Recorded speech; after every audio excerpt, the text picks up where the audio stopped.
VOA This Morning.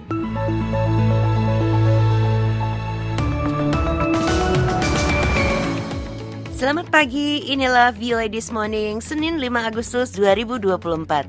Dari Studio 17 VOA di Washington DC, saya Madioni pagi ini ditemani oleh teknisi Zainab Abdurrahman dan juga produser Jimmy Manan.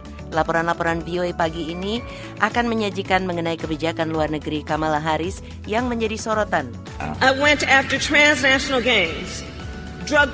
Saya mengejar geng-geng transnasional, kartel narkoba dan pedagang manusia yang masuk ke negara kita secara ilegal. Saya mendakwa mereka dalam kasus demi kasus dan saya menang. Sebaliknya Donald Trump telah berbicara besar tentang pengalaman perbatasan kita, tetapi ia tidak melakukan apa yang diucapkannya. Dan juga tentang demo pro-Palestina yang semakin meluas. Genosida, pembantaian pada masyarakat di Gaza, Palestina, dan para pemimpinnya, maka tidak tertutup kemungkinan ini akan memicu Perang Dunia Ketiga. Dan Perang Dunia Ketiga ini bisa memusnahkan lebih banyak lagi manusia. Mendengar siaran ini juga bisa diikuti secara live streaming di www.voaindonesia.com atau simak lagi dalam podcast langganan Anda dan YouTube VOA This Morning episode hari ini. Berikut kita awali berita dunia pagi ini bersama Utami Husin. Selamat pagi. Ketegangan di Timur Tengah meningkat hari Minggu 4 Agustus. AS mengirimkan beberapa kapal perang ke kawasan tersebut untuk membela Israel jika Iran menyerang. Sementara itu, pemerintah beberapa negara barat mendesak warga negara mereka agar meninggalkan Lebanon karena Hizbullah meluncurkan serangkaian serangan yang menargetkan Israel.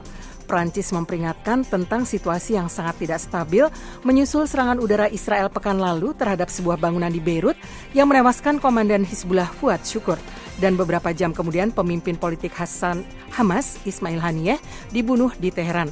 Iran menyalahkan Israel atas kematian pemimpin Hamas itu.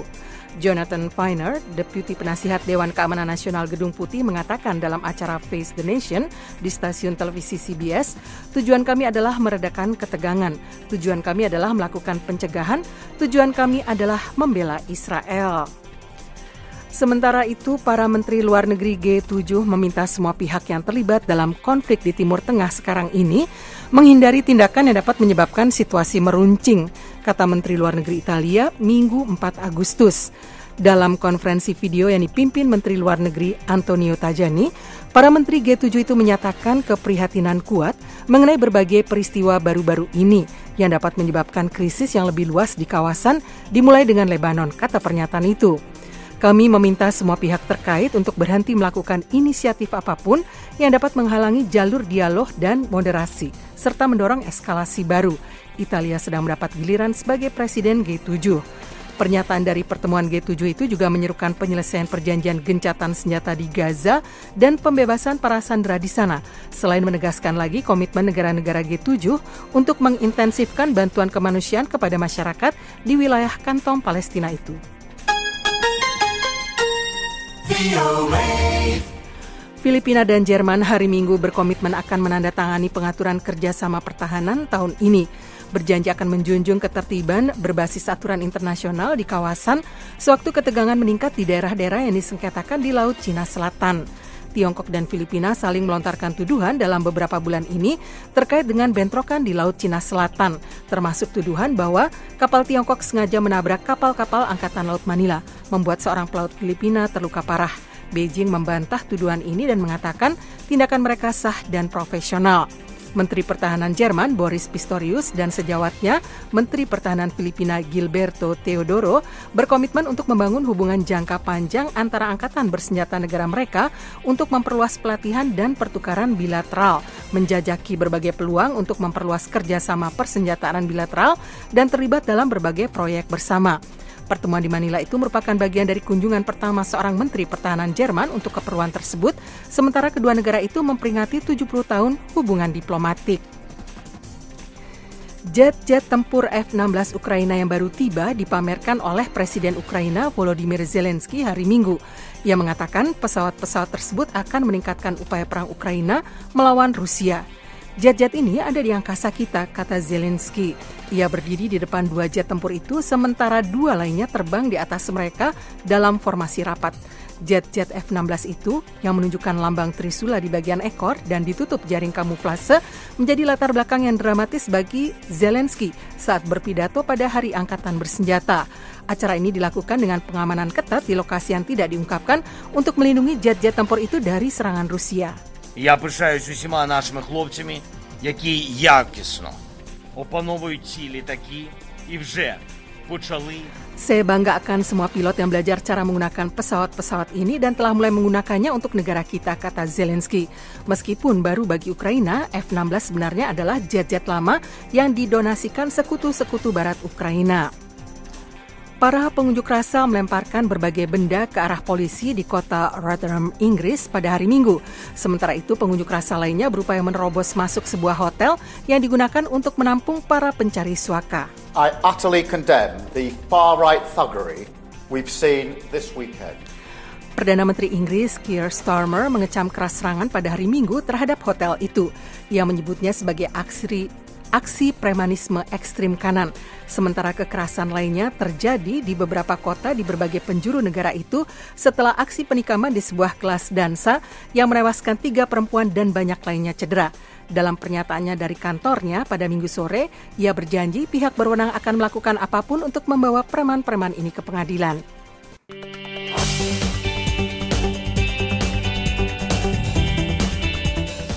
VOA This Morning, sikap Kamala Harris mengenai dukungan militer untuk Israel dan Ukraina, kebangkitan Tiongkok dan krisis migran di perbatasan Amerika kini berada di bawah pengawasan yang lebih ketat. Sebagaimana dilaporkan Kepala Biro VOA di Gedung Putih, Patsy Widakuswara, kebijakan pemerintahan Biden akan terus berlanjut dengan beberapa perubahan penekanan. Berikut selengkapnya.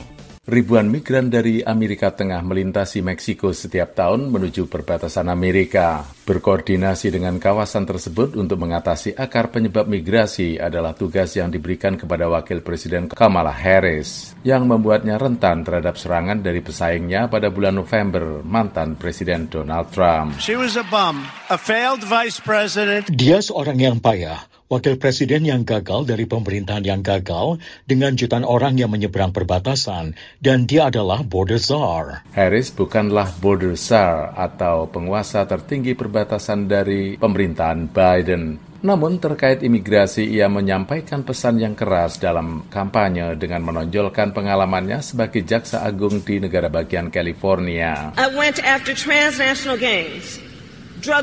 Saya mengejar geng-geng transnasional, kartel narkoba dan pedagang manusia yang masuk ke negara kita secara ilegal. Saya mendakwa mereka dalam kasus demi kasus dan saya menang. Sebaliknya, Donald Trump telah berbicara besar tentang pengalaman perbatasan kita, tetapi ia tidak melakukan apa yang diucapkannya. Jika terpilih, Harris mengatakan ia akan mengusulkan kembali rancangan undang-undang perbatasan Presiden Joe Biden yang ditolak oleh Partai Republik yang pro-Trump di Kongres. Harris juga mengharapkan keberlanjutan di Indo-Pasifik.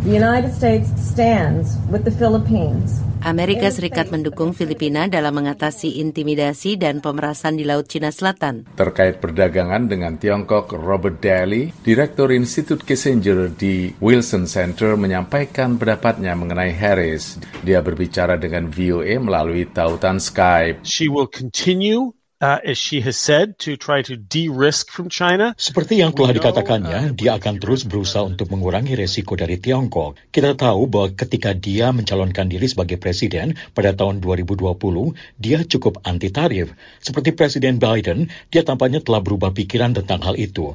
Jadi lebih banyak kesinambungan daripada sebaliknya. Terkait Gaza, Harris berpihak pada Biden yang mengupayakan gencatan senjata dan mencegah perang regional.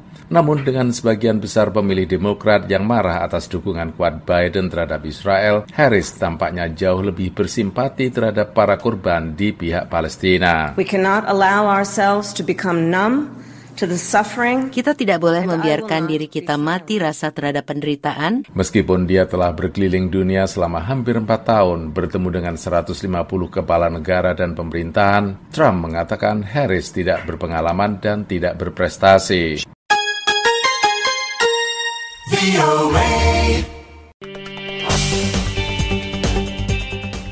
Memasuki musim Pilpres di Amerika yang penuh kejutan, para pengguna media sosial meramaikannya dengan meme, kelapa, dan kucing.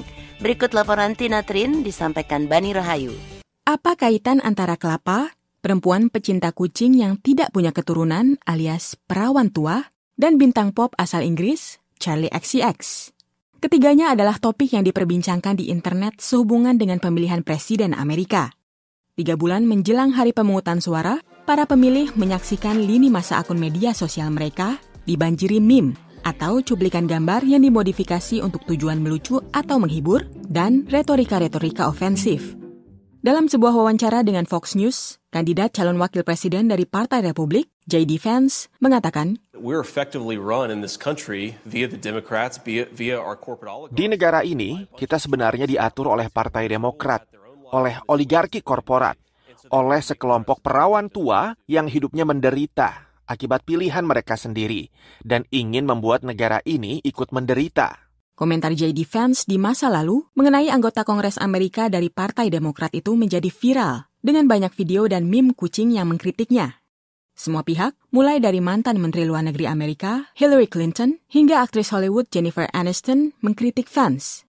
Menanggapi kritikan itu, Vance mengatakan komentarnya dipelintir dan bahwa kebijakan-kebijakan Partai Demokrat memang anti keluarga. Sementara itu, tim kampanye Wakil Presiden Amerika, Kamala Harris, menggunakan pidato Harris dari tahun lalu saat memberikan konteks lewat humor dengan mengutip nasihat ibunya sebagai bahan kampanye. You think you just fell out of a coconut tree? You exist. Harris mengatakan, kamu pikir kamu tahu-tahu jatuh dari pohon kelapa? Keberadaanmu di dunia ini saling terkait dengan semua yang ada di dalam hidupmu dan semua yang sudah mendahului kamu, katanya.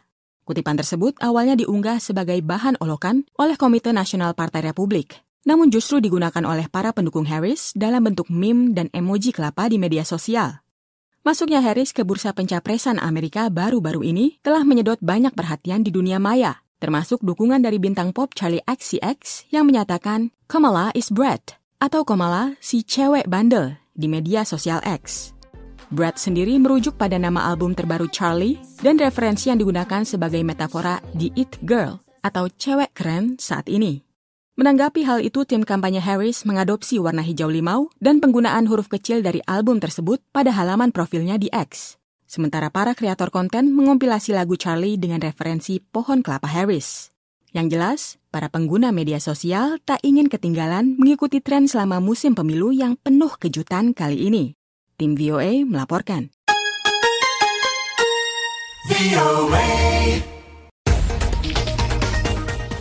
Ribuan orang yang tergabung dalam Aliansi Rakyat Indonesia Bela Palestina atau ARI-BP menggelar aksi nasional dan internasional solidaritas untuk Gaza di depan Kedutaan Besar Amerika di Jakarta akhir pekan lalu. Aksi serupa berlangsung di Baghdad, Paris, dan Sanaa. Israel tidak bergeming dan terus melancarkan serangan. Fatia Wardah melaporkan dari Jakarta. Hari ini sudah lebih dari 10 bulan, 300 hari Gaza digenosida. Dengan menggunakan pakaian serba putih dan atribut Palestina, ribuan orang melakukan aksi di depan Kedutaan Besar Amerika Serikat di Jakarta untuk mendesak segera dihentikannya pembantaian dan genosida yang dilakukan Israel terhadap warga Gaza. Kertas putih bertuliskan Stop Genocide, Never Normalized with Israel diarak massa dalam demonstrasi itu. Ketua Pelaksana Aksi Muhammad Zaitun Rasmin mengatakan aksi ini dilakukan untuk mengajak seluruh masyarakat Indonesia yang mempunyai hati nurani dan cita perdamaian untuk terus bergerak, minimal bersuara agar pembantaian yang dilakukan Israel segera dihentikan. Terlebih setelah pembunuhan pemimpin kelompok Hamas Ismail Haniyeh di Teheran, Iran Selasa lalu, ujarnya. Genosida, pembantaian pada masyarakat di Gaza, Palestina, dan para pemimpinnya, maka tidak tertutup kemungkinan ini akan memicu Perang Dunia Ketiga. Dan Perang Dunia Ketiga ini bisa memusnahkan lebih banyak lagi manusia. Wakil Ketua Majelis Permusyawaratan Rakyat atau MPR, Hidayat Nur Wahid, yang juga hadir dalam aksi tersebut, mengecam pembunuhan Kepala Biro Politik Hamas Ismail Haniyeh yang merupakan tokoh yang sangat dipercaya oleh sejumlah negara seperti Qatar dan Mesir untuk bernegosiasi menghadirkan perdamaian di Palestina. Kalau masyarakat dunia menghendaki perdamaian, maka saatnya lah mereka dibukakan mata hatinya bahwa Israel ternyata memang pihak yang tidak menghendaki perdamaian tersebut. Bukti nyatanya adalah bukan hanya kemudian mereka terus melakukan kejahatan di Gaza dan bahkan mereka membunuh tokoh sentral yang sangat dipercaya untuk melakukan negosiasi. Demonstrasi serupa juga terjadi di Paris, Prancis, Baghdad, Irak, dan Sanaa, Yaman. Berbicara dalam rapat kabinet hari Minggu, Perdana Menteri Israel Benyamin Netanyahu mengatakan perang melawan terorisme akan berlanjut sepanjang waktu. Ia bahkan memperingatkan Iran bahwa Israel bersiap menghadapi skenario apapun dalam hal pertahanan dan serangan. Pengamat hubungan internasional di Universitas Diponegoro Muhammad Roshidin mengatakan, ini justru akan menutup pintu bagi perdamaian, memperburuk keadaan di kawasan. Terlebih pihak-pihak lain sudah terlibat, sehingga membuat konflik ini menjadi tidak hanya bereskalasi, tetapi justru multifront ya, karena front pertempuran tidak hanya di Gaza. Ketegangan semakin memuncak seiring terus berkecamuknya perang Israel-Hamas selama hampir 10 bulan di Gaza dan pembunuhan 2 tokoh senior kelompok militan Hamas dalam 2 serangan terpisah di Lebanon dan Iran minggu lalu. Dari Jakarta, Fathia Wardah melaporkan untuk VOA Washington.